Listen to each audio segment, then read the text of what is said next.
Hello, my name is Jeremy Akers, Jeremy Nathaniel Akers to be precise, and I want to talk to you about my favorite tool in the whole wide world, the Strategyzer test card. A Strategyzer test card I was lucky enough to discover early in my facilitation career. An OG designer hooked me up when I was facilitating a set of design sprints, and I have never looked back. Test cards, a powerful tool for exploring reality. Some admin stuff. Good. Yep, do that. Um, Assumption. What's your assumption? We believe that. What is it you think? Don't be afraid to put that shit down in black and white. Freeze it there so that the mind can't keep spinning on it. And give yourself the opportunity to figure out how you're going to test it, to get some validation. What are you going to do to figure out if that thing you think is right or not so much? Once you have a description of what you're going to do, then think about, hey, what are we going to look at? What are we going to look at when we do that thing that's going to let us know if we were right about our assumption or if our assumption needs updating? This can be qualitative data, how this is what I'm looking at, this is a survey, this is how I felt. And this can also be, of course, quantitative data. 6, that's a number. That's quantitative data. Once you've got your stuff figured out that you're going to go and measure, think about your criteria, especially we are wrong if. If my assumption turns out to need updating, what am I going to see that's going to let me know I should update it? Originally, this is we were right if, and I think that is less than helpful. Um, we already have we already recognize that we have this cognitive bias called confirmation bias. You're going to see confirmation even when there is no confirmation. So don't prime your brain to look for that confirmation. Prime your brain to look for the thing that's harder to take notice of, and that is when your assumption needs updating. So consider what you're going to see if your assumption does need updating, and prime your brain for that stuff. Additionally, if your assumption is a solution, right? If you're putting you're testing a solution and you really want it to work, knowing what your sort of failure experience looks like can help you to hedge those risks and to mitigate them. So Strategyzer test card, very powerful tool for probing reality and exploring. Why do we need to probe reality and explore, though, Jeremy? That is such an excellent question. Let's start at, at a place and let's go on a grand journey of adventure and try and understand why exploring reality is such a powerful move. We're going to start with some documentation from the S3 or Sociocracy 3.0 community, and that is their recommendation to navigate via tension. This is popular in Sociocracy, which means it's popular in Holocracy. You've probably heard of tensions before, the spread between the way things are, and the way we would like them to be. You'll notice that that tension does something with you. It creates a sensation here in your body. And, that thing that's underneath your head, that does all the thinking, that's where the experience of sensations usually occur in the body. So when you experience that sensation, that tension, you want to look for the driver. What is it that is creating that sense? In another methodology, system-centered training, we talk about the triggers, right? It triggered your stimulus, triggered your response. What was that? Is that driver, is that trigger something that you should deal with all by your lonesome, or is it in your organization? This is not really relevant unless you're in an organizational context. Probably you are, but nevertheless, um, what I will say that is relevant is recognizing when to drop shit is a very challenging and important skill. But okay, drivers, tensions, so what? Tell me more about drivers. Now, drivers are the motivation for responding to a situation. It's the why, as Mr. Sinek likes to describe it. And we want to give ourselves some form of brief format to offer a summary of that driver. Describe, most importantly, what's going on, the what and the so what. Yes, dyslexia, deal with it. What is the current situation, and what's the inference? What's the effect of that situation or data? And then, think about your now what. What is the action that's needed? You'll notice that gets us towards that test card, right? Once we have the what and so what, the now what actually looks like a hypothesis. It's an assumption because, hey, all we're doing is, you know, coming to a conclusion based on the meaning we make of available data. That is great. That's phenomenal. But let's be honest, the things that we think we should do are assumptions. Those are tests yet again. Um,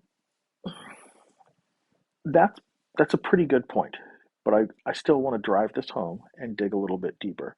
The reason that we want to be employing stuff like test cards and we want to be probing and testing our assumptions is if we don't test our assumptions, we end up in this pattern. So comes from Theory U, from the Presencing Institute, and Otto Scharmer. Um, if we do not dig a little bit deeper, we end up responding to our triggers with past adaptive roles and behaviors, and those past adaptive patterns tend to keep us stuck in a bit of a loop. They don't actually solve the root cause of the triggers and drivers, um, and we end up putting out a lot of fires. Theory U encourages us to do the dig deep, going sort of down under the waterline, going under the iceberg, whatever fucking metaphor you like, to suspend the voice of fear, judgment, criticism, and open yourself up. Open up the will, heart, and mind so that you can let solutions sort of come to you and embody them in a deeper and more holistic way. Um, that's fine and dandy, but again, it doesn't really tell us why this pattern does occur. It just says that it does happen, um, which I believe is true. But again, why? Why? So for that, I'm going to point to the Cynefin sense-making framework. Cynefin I've unpacked through the agreement certainty matrix, albeit in a highly simplified form. But let's give some shout out and love to Big Daddy Dave Snowden and his Cynefin sense-making framework, since it is so phenomenal. So there are two types of situations in the world. Of course, everybody knows this. There's two types of people, there's two types of situations. There are ordered systems and there are disordered systems. And together they make a butterfly. No, ordered and disordered systems. So in ordered systems, things are either clear or they're complicated. They're either straightforward, you know how they work, and most importantly, you know how they work, or they're complicated.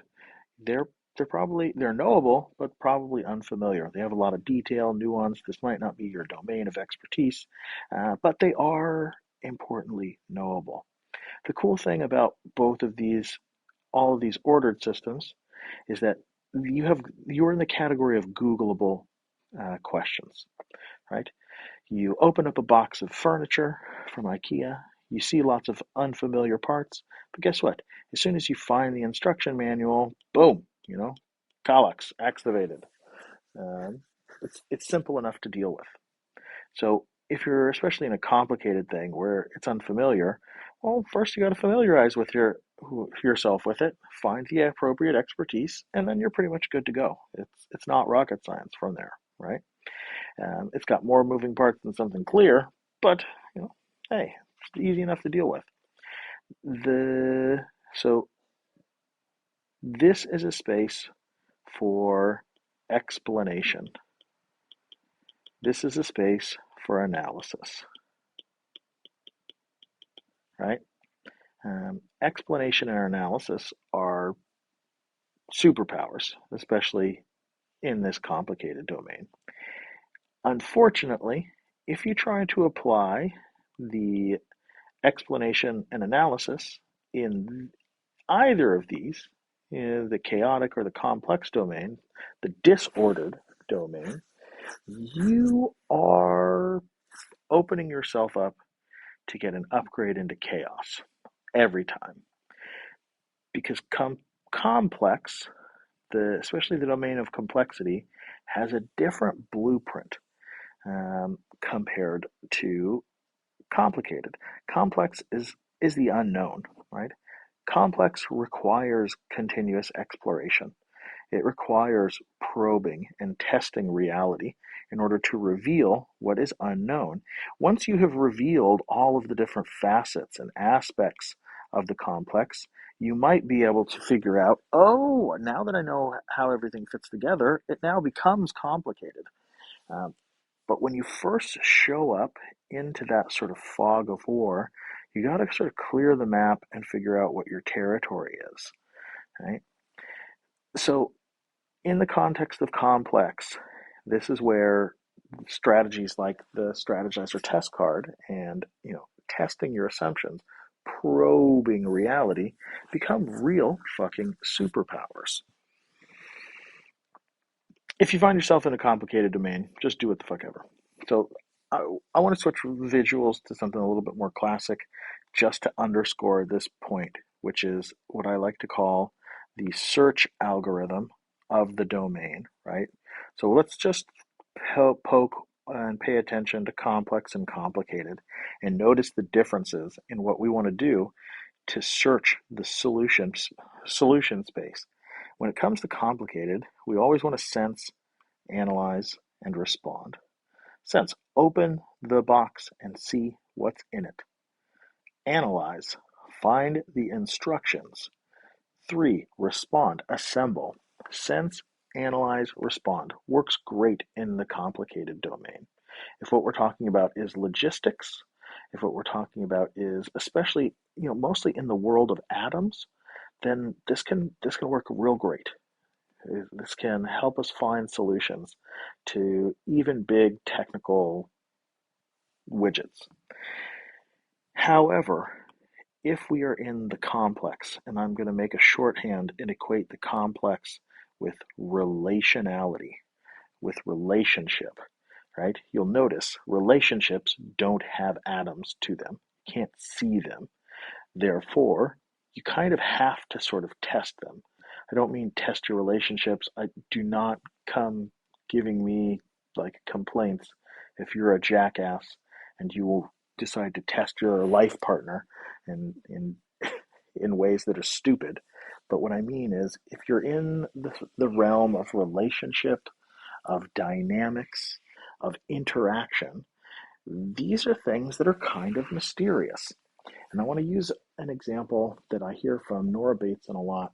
She's one of my favorite complex people and her warm data. Um, she talks about the difference between, like a watch and your family, right? In the frame of the complicated, we can definitely go, hey, the sum equals the whole of the parts. Very simple.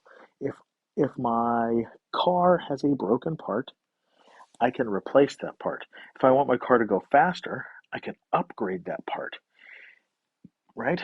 That just works. I can take out the intake header exhaust. I can put a high flow intake header exhaust on, and I will have probably less efficient combustion, but more powerful combustion, and that'll just go. You don't need to know anything about the Fast and Furious. It's just an example. You can replace a part with a better part, and that works. In the complex, try that move with your dad. If your mom came home and was like, "Hey, sweetie, I have found you a better papa. In every way of being a father, this father is a better father than the father you had. I'm just going to swap him out. We're going to take out the old papa. We're going to put in this new papa, and we're going to have a better family." Like, you can tell how just mind-blowingly absurd that would be, right? And yet we approach so much stuff that is like our family as if it was a watch, as if it was a, a car. Shit just doesn't fly. You need a different search algorithm. Search algorithm for complex is probe, sense, respond. So probe reality, run a test, get some feedback regarding your assumptions. Do something, right? Active inference, right? Take an action that helps give you more information about what's going on. Think about that action first and foremost. It's usually a good idea. Um, and, and, and evaluate it. Think about it. Sense into it. I made an action, and this is what I got for a result. And then respond to that with yet another probe, or amplifying, especially, the things that worked. Um, I could go on all day, but this, I think, is very close to the essence of why it's so important to recognize that most of our ideas are assumptions, and that we need to test them first. We need to get some information back. If you think your organizational change is something you can design and then implement, you are acting as if organizational design was in the complicated domain. But guess what? It's more like your family. It's more like, trying to replace Papa there. You might want to run a safe to fail probe and get some actual feedback from a reality about the assumptions, about how that is going to actually work out before you go rolling it out across the entire organization. Just saying, maybe. So the difference between complex and complicated, explaining and exploring is another shorthand I like. The difference between those things is why using the Strategyzer test card is such a power move, right? To define your assumptions, to figure out what you're going to do in response to test those assumptions, to identify what you're going to look at, to evaluate how reality responded to your assumption, to your test of to the test of your assumption, and recognizing what your failure state looks like in advance so that you can quickly go back to the drawing board and update your assumptions. Super powerful. Do it, do it, do it, do it. There's also a sister to the Strategyzer test card, which is the learning card, which I almost never use, but I want to show you so that I can draw the connection to one of my favorite liberating structures. So again, we believe that, we observed, from that we learned, therefore we will. Looks a shit ton like what, so what, now what. You'll have to apologize because these work vertically but in different directions. So what, now what uses this metaphor of the ladder of inference. What was your observation? See, look at that. Observation, right? Start with your data. What do you see, hear, and notice?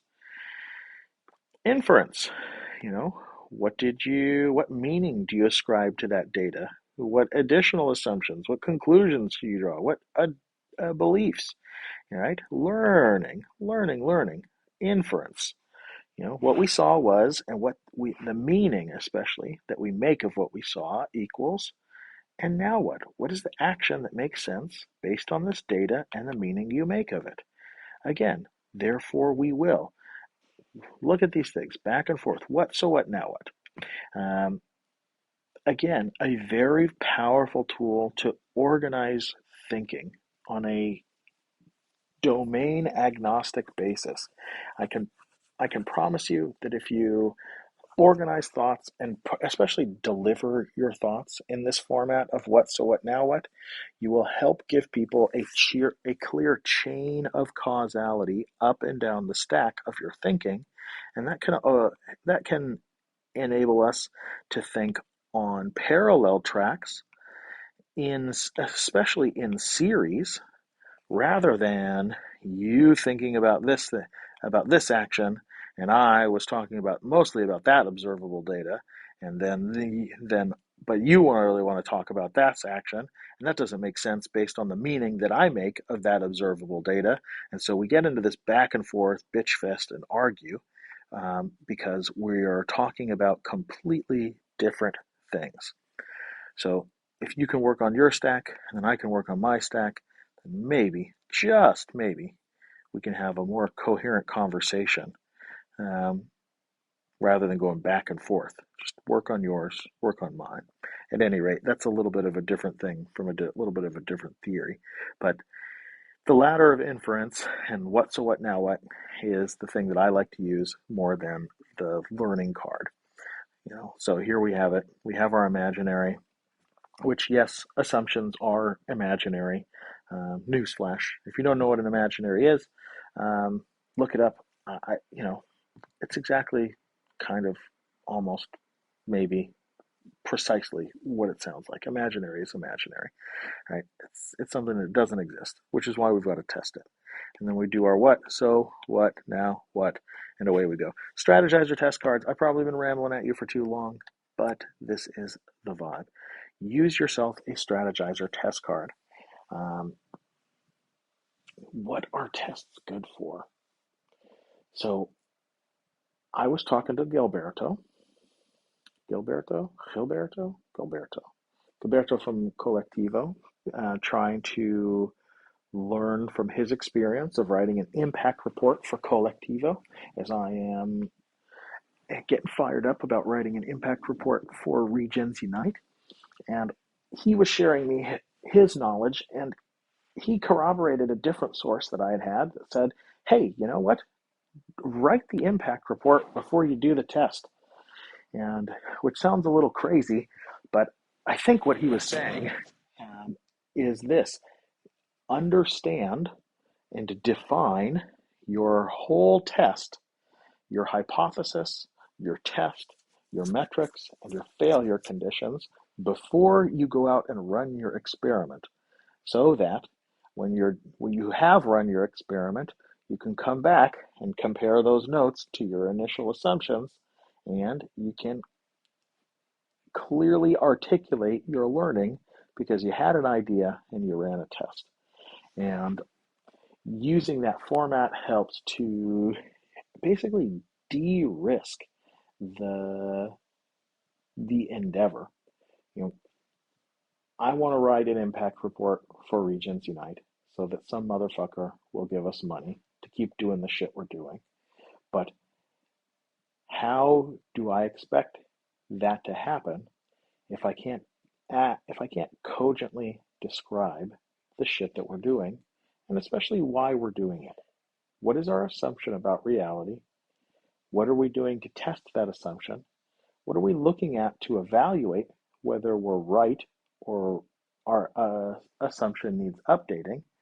And if our assumption does need updating, what might we see? Like, just having that description laid out there like that gives folks a sense of confidence and reduce their sense of, oh, if I give these nerds money, they're just going to fuck it off. No, if I give these nerds money, they're going to run their test. And I think that test is interesting. I have a greater degree of confidence because their thinking is organized in a way in which I can get behind and I can follow their chain of causality up the ladder of inference, and that heads the direction I'm interested in going. This is a tiny anecdote. I've got many more stories. My point is, test reality, probe your assumptions, use the Strategyzer test card. My name's Jeremy Akers, Jeremy Nathaniel Akers. This has been the Gospel of Change, and I will see you in the future. Kisses.